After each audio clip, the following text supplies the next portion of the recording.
Imagine waking up and realizing a whole town is staring at the same mystery, and everyone thinks their phone can solve it. The biggest twist isn't the arrest.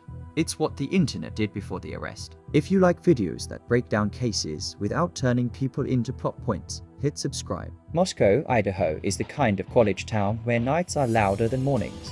The kind of place that feels familiar, safe enough that people don't always lock doors like they should. And that's why what happened in November 2022 hit like a power outage. 4 University of Idaho students were found dead in an off-campus house. Not a big city, not a high-crime stereotype, just a normal student rental near campus. When there's no clear suspect, people don't just watch the story, they enter it. In the first days, the case turned into a pressure cooker, a small-town department under global attention, national media parking itself in a community that wasn't built for it, and social media treated the silence like an invitation. Within hours, people were building timelines comparing shadows, zooming in on street footage. Some theories were plausible, many were reckless, and the scariest part, once the internet decides you look suspicious, it doesn't always wait for proof. Be honest, have you ever watched a case unfold and thought, wait, I could solve this? Comment yes or no. Investigators asked for tips and tracked patterns. Then one detail got emphasized publicly. A white sedan seen in the area. And because it was concrete, it became a kind of obsession. People could imagine it turning a corner, parking, leaving. The internet loves clues you can visualize. But here's the problem.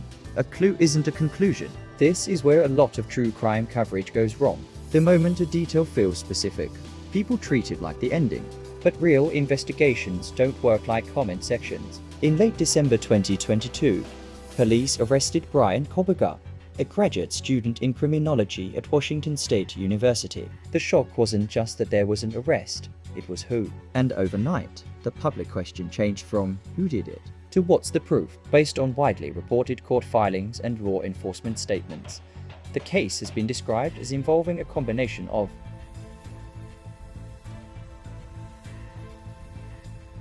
digital or location data. Investigators said supported their timeline analysis, vehicle information consistent with what investigators were seeking. Koberger pleaded not guilty, and the defense has challenged parts of the state's account. And that matters. An arrest isn't proof by itself. Court is where evidence gets tested. If you want, I can do a follow-up video explaining evidence versus proof beyond a reasonable doubt with simple examples. Type follow-up. Here's the bigger twist. The case didn't just become a crime story. It became a social media event. When official details are limited, often for good reason, speculation rushes in. TikTok, Reddit, YouTube. Sometimes it boosts awareness, but it can also spread misinformation and point fingers at innocent people. And the internet rarely pays the price for being wrong. Under all the theories, there were 4 students whose lives ended, families grieving in public, a community trying to return to normal, while strangers argued online about their streets like it was a game board. If we're going to talk about true crime, we should do it like humans, careful with accusations, honest about what we know, and respectful about who this actually happened to. So maybe the real lesson isn't that anyone could solve this from their phone. It's that everyone tried and the noise changed the story while it was still unfolding. If you want more videos like this where we separate facts, filings, and frenzy, subscribe. And comment one word, facts, if you want a part 2.